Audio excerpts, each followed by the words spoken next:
Hello friends, তো এবার আমি চলে এসেছি রেডি হয়ে। এখন তেল সিঁদুর নেওয়ার পর্ব আর আলতা পরাও আছে। তো আমি এখন একটা ইয়েলো আর হোয়াইটের মধ্যে ড্রেস খুঁজে বের করেছি। তো আর যেহেতু হেলদি, তাই আমি ইয়েলোর মধ্যেই ড্রেস আপ রাখতে চাইছি। চলো, এদিকে প্রায় তেল সিঁদুর আলতা পরার পর্ব শেষ। এবার আমি স্নান করে এই শাড়িটা পরে রেডি হয়েছি।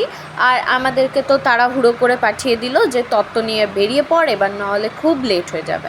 তো এই যে আমি মিমির বাড়ি চলে এসেছি তত্ত্ব নিয়ে। আর এই যে তত্ত্বগুলো এখানে খুব সুন্দরভাবে সাজানো আছে।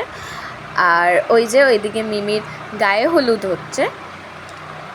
এর মাঝে আমরা মিমির বাড়িতে আর কি মজা করেছি আর কি খেয়েছি সেই ভিডিওগুলো করতে পারিনি, মানে নতুন রিলেটিভসের বাড়িতে গিয়ে খাওয়ার ভিডিও করতে কেমন লাগছিলো। তো চলো, এখন আমরা বাড়ি ফিরে যাচ্ছি, দেখা হচ্ছে আবার পরের ভিডিও।